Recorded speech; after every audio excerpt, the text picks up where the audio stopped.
नमस्कार शेतकरी बांधवांनो, मी मोहन चौधरी आजच्या या व्हिडिओमध्ये तुमचं खूप खूप स्वागत करतो. आजचा व्हिडिओ खूप महत्त्वाचा आहे. आजचा आपला जो सब्जेक्ट आहे तो म्हणजे वॉटर मॅनेजमेंट. शेती करत असताना पाण्याचं नियोजन अति महत्त्वाचा असतो आणि ज्या पद्धतीने आपला ह्युमन बॉडीला पाण्याचं महत्त्व असतो, त्याच पद्धतीने पिकाला पण पाण्याचं खूप जास्त महत्त्व असतो. तर आज आपल्याबरोबर ॲग्रिकल्चर नमस्कार स्पेशलिस्ट सर. सूरज चिमणे सर आहेत. नमस्कार सर. नमस्कार, नमस्कार, नमस्कार. तर सूरज चिमणे सरांना ॲग्रिकल्चर फील्डमध्ये 15 वर्षाचा चांगला अनुभव आहे. हजारो शेतकऱ्यांच्या बरोबर त्यांनी काम केलेलं आहे आणि ते आज त्यांच्या अमूल्य वेळ त्यांनी दिला आहे आणि त्यांचा एक खूप चांगला एक्सपिरियन्स आज आपल्याला इथे ऐकायला मिळणार आहे. तर सर आज आपण या पॉडकास्टची सुरुवात करूया.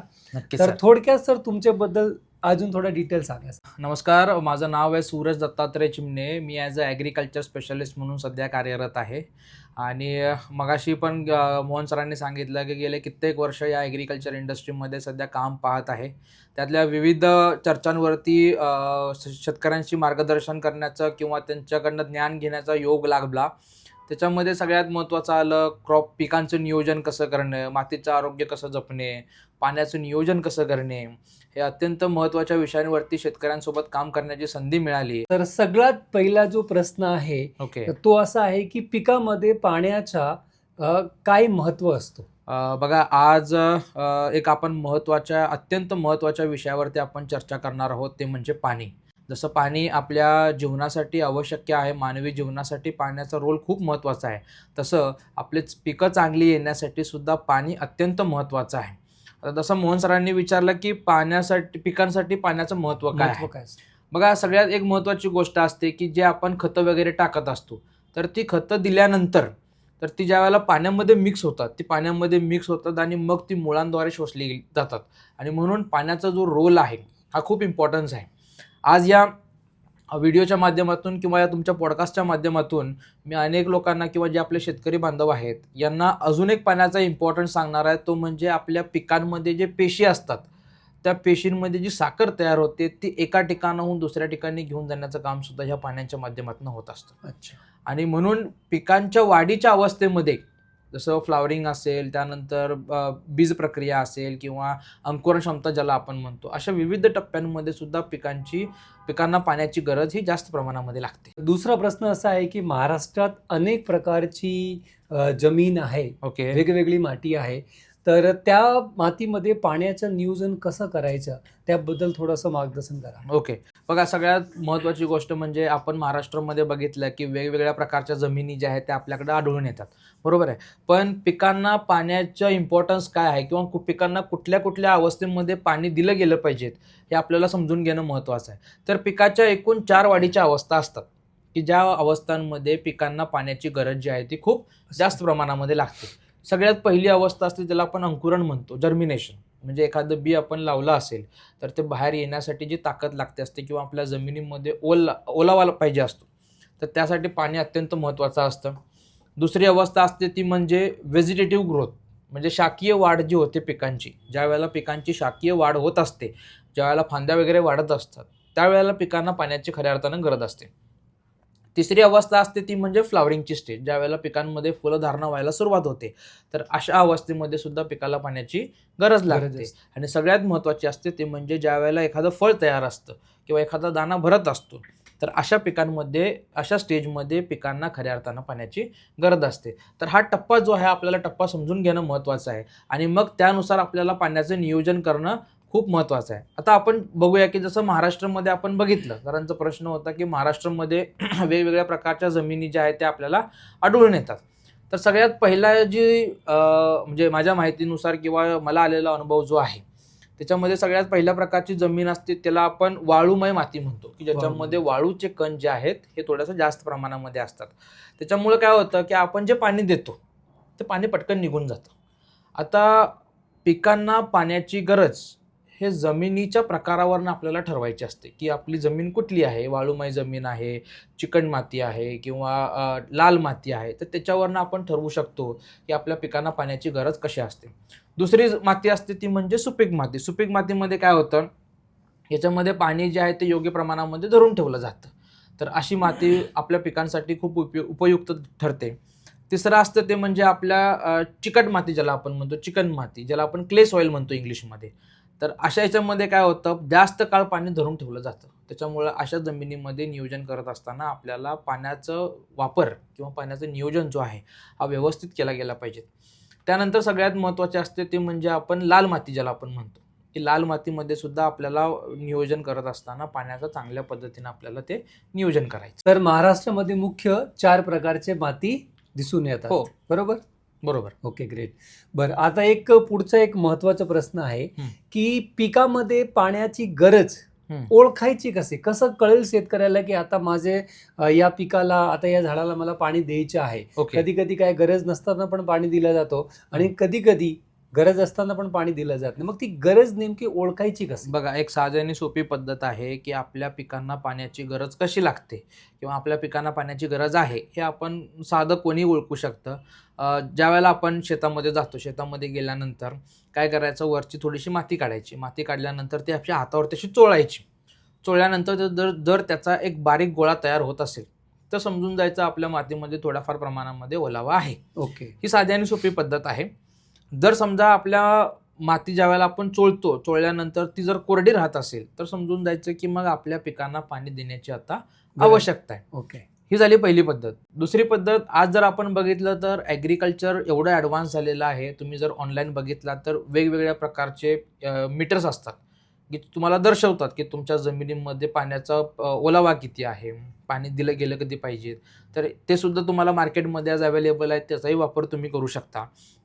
आणि सगळ्यात महत्त्वाची गोष्ट आहे ते म्हणजे आपल्या पिकाने आपण जे अगोदर पाणी दिलं असतं तर ते दिलेल्या पाण्यांपैकी 50% जास्त पाणी घेण्या अगोदर आपल्याला दुसरं पाणी देणं पिकांना महत्त्वाचं आहे. ओके. तर साधी आणि सोपी पीक वाढीच्या दृष्टिकोनातनं पाण्याचं नियोजन हे अत्यंत महत्त्वाचं आहे. तर आता एक प्रश्न अजून असा आहे, की पिकामध्ये जर पाणी कमी किंवा जास्त झाला तर त्याचे काय दुष्परिणाम होतो, हे जरा थोडंसं समजून घ्यायचं आहे. बघा, अत्यंत महत्त्वाचं आहे. जसं पिकांमध्ये पाणी अत्यंत महत्त्वाचं आहे तर ते योग्य प्रमाणामध्ये असलं पाहिजे. कुठलीही गोष्ट प्रमाणाच्या बाहेर जर झाली तर ती शेवटी आपल्या मानवी शरीरासाठी सुद्धा नुकसानदायक आहे आणि आपल्या शेतीसाठी सुद्धा नुकसानदायक आहे. बरोबर. तर पाणी जे आहे हे अत्यंत महत्त्वाचं आहे आणि ते वापरत असताना आपल्याला सावधगिरीनं ते वापरले गेलं पाहिजेत. योग्य प्रमाणामध्ये पाण्याचं नियोजन झालं पाहिजेत.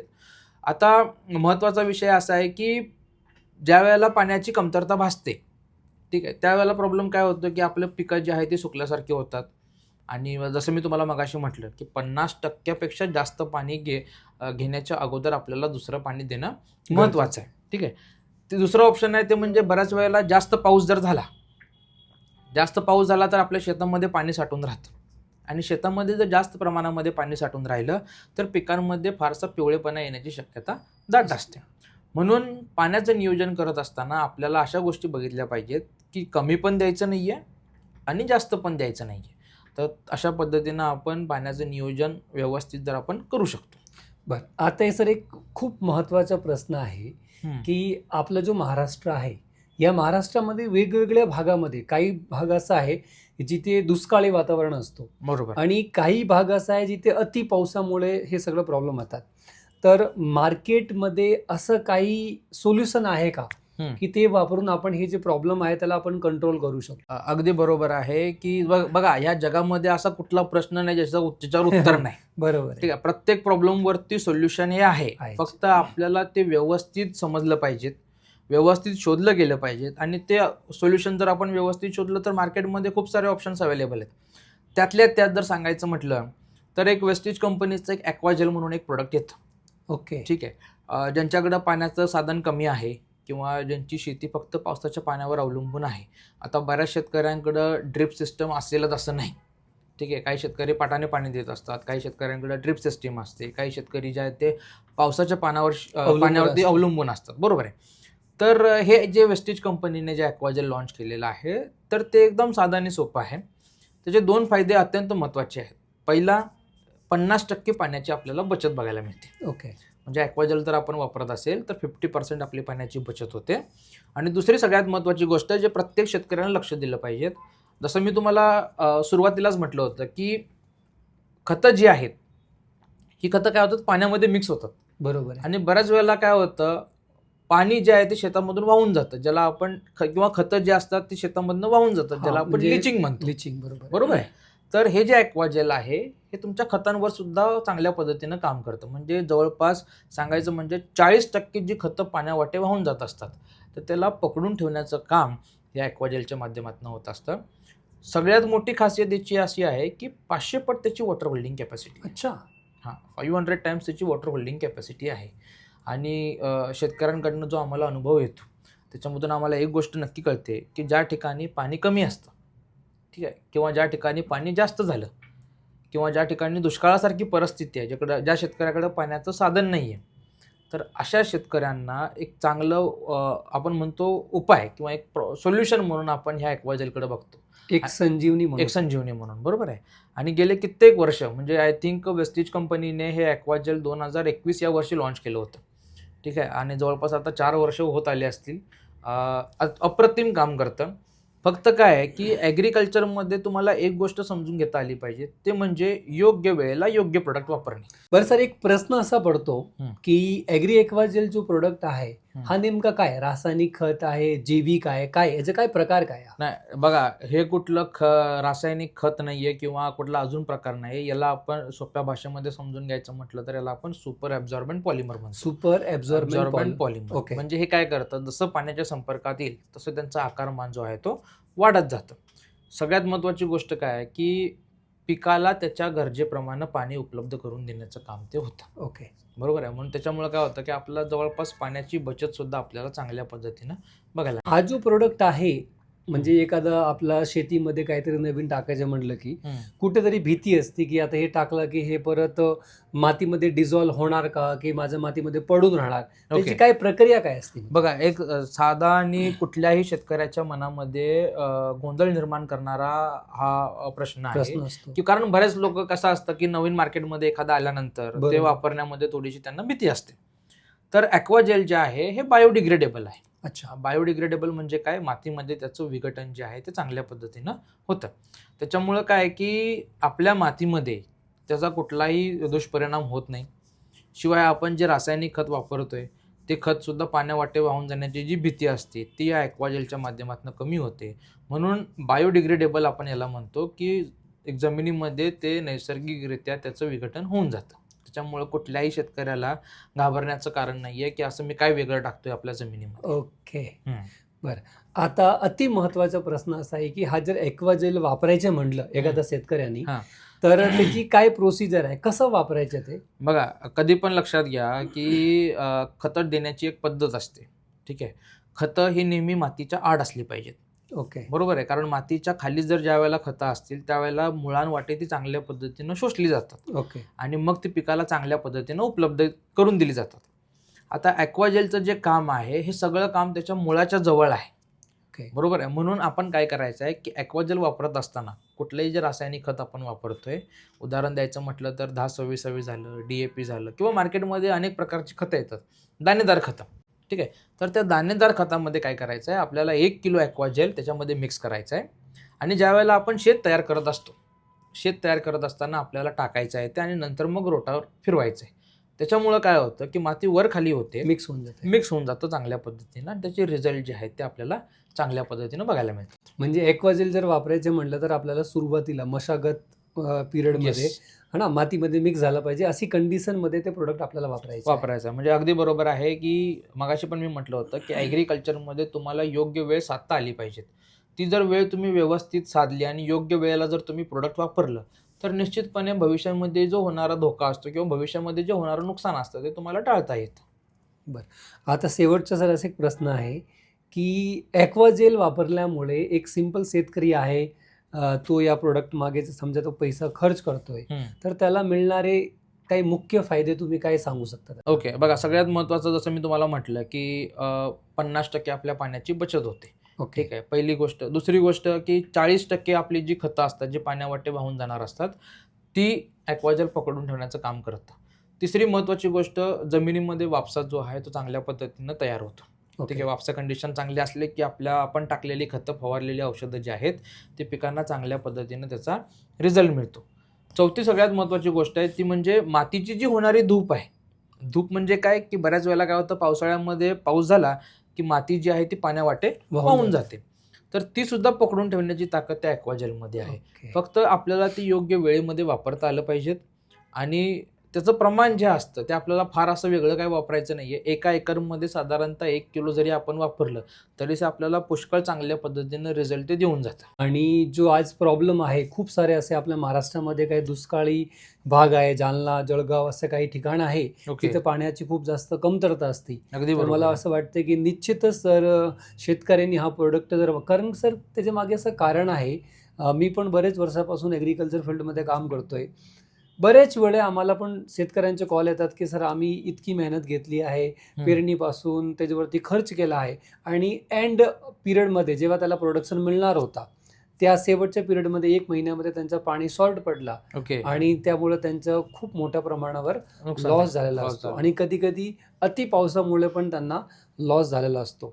तर या कंडिशनमध्ये हा प्रोडक्ट काम करेल का? येस, निश्चितपणे काम करेल. पण मी परत एकदा तुम्हाला सांगेन, की आपल्याला ती वेळ जी आहे ती व्यवस्थित साधता आली पाहिजे. सुरुवातीला जर तुम्ही टाकला तर त्याचे रिझल्ट जे आहे ते तुम्हाला चांगल्या पद्धतीनं भेटतात. एकदा वेळ निघून गेली, की मग तुम्ही टाकायचं जरी म्हटलं तर तुम्हाला ते टाकणं अवघड जातं. कारण ते शेवटी वरच पडून राहतं बरोबर आहे. आणि त्याचा रिझल्ट मग आपल्याला म्हणावा तसा मिळत नाही. सो बेस्ट इज की ज्यावेळेला आपण शेत तयार करत असतो, त्यावेळेला आपण ते वापरणं खूप महत्त्वाचं आहे. म्हणजे जर आपण सुरुवातीला मशागत पिरियडमध्ये जर हे प्रोडक्ट वापरलं, तर निश्चितच आपल्याला ह्या प्रोडक्टचे बेनिफिट रिझल्ट जे मिळू आहे ते शकतात आपल्याला बेनिफिट आणि आपण खूप चांगल्या पद्धतीने वॉटर मॅनेजमेंट करू शकतो या Yes. प्रोडक्टच्या येस, माध्यमातून. आमचे असे बरेच शेतकरी आहेत की ज्यांच्याकडे पाण्याचं काही साधन नाहीये, पण तरी सुद्धा त्यांनी या ॲक्वाजेलच्या माध्यमातून किंवा बऱ्याच वेळेला पावसाळ्यामध्ये प्रॉब्लेम काय होतो की पाऊस लांबणीवर पडतो. ज्यावेळेला जसं मी तुम्हाला मगाशी म्हटलं की पिकाला सुरुवातीच्या काळामध्ये म्हणजे अंकुरांच्या वेळेला पाण्याची गरज असते. ठीक आहे, तर ती गरज पूर्ण करण्यासाठी आपल्याला पाणी खूप महत्त्वाचं लागतं. पण पावसानं जर विलंब केला तर प्रॉब्लेम असा आहे की मग उगवण होत नाही. म्हणून आपण सुरुवातीला जर ॲक्वाजेल वापरला असेल तर त्याचे रिझल्ट जे आहेत ते आपल्याला पिकांच्या वेगवेगळ्या टप्प्यांमध्ये आपल्याला बघायला मिळतात. मला तुमच्याकडनं जाणून घ्यायचं आहे आणि तुमच्या शेतकऱ्यांनाही ऐकायला आवडेल की तुम्हाला ॲक्वाजेलचा असं काय स्पेशल रिझल्ट आलाय की त्याच्याबद्दल तुम्ही काय सांगाल? ॲक्वाजेल सर, फील्डमध्ये काम करत असताना ॲक्वाजेलच्या सगळ्यात म्हणजे पॉवरफुल जो रिझल्ट आहे, तो असं शेतकऱ्यांचं फीडबॅक आहे की हा प्रोडक्ट वापरल्यामुळे त्यांच्या खताचा जो खर्च आहे ना, तो खूप कमी झाला आहे. ओके, म्हणजे काही मोठे-मोठे शेतकरी आहेत, जिथे 1 लाख रुपयाचा खर्च करणार होते, ह्या प्रोडक्टमुळे 40% खतं कमी टाकलं, म्हणजे 60,000चा खर्च करून त्यांना 1 लाख खतं जे टाकणार होते तेवढे किंवा त्याच्यापेक्षा जास्त बेनिफिट्स मिळाले. बेनिफिट्स मिळाले. आणि अजून जो एक त्यांना बेनिफिट मिळाला आहे स्पेशली, तो म्हणजे जिथे दुष्काळ भाग आहे, ओके, त्या भागामध्ये ह्या प्रोडक्टचे फार सुंदर आम्हाला रिझल्ट बघायला मिळाले. ओके. स्पेशली जालनामध्ये, हां. जळगावमध्ये आणि ह्या एरियामध्ये ह्या प्रोडक्टची मागणी प्रचंड आहे ओके, आणि फक्त खरंच म्हणजे हा प्रोडक्ट लोकांसाठी आणि शेतकऱ्यांसाठी एक संजीवनी आहे. असा आमचा एक खूप सुंदर अनुभव आहे शेतकऱ्यांची या प्रोडक्टला वापरून. तर खरंच या प्रोडक्टनी शेतकऱ्यांना एक साथ दिलेली आहे आणि ह्या प्रोडक्टमुळे शेतकऱ्यांचं खूप फायनान्शियली फायदा झालेला आहे आणि नक्कीच हा प्रोडक्ट प्रत्येक शेतकऱ्यांनी वापरावा असं मी आग्रह करू शकतो आणि याचे तुम्हाला 100% चांगलं रिझल्ट मिळणार आहे.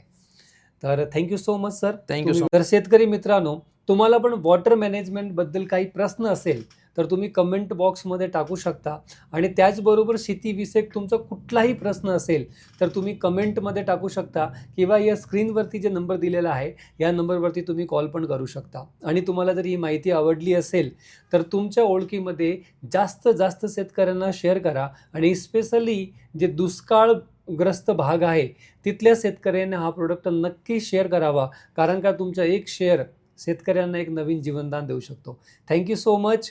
जय हिंद, जय महाराष्ट्र, जय Shivray. Thank you so much. Thank you so much.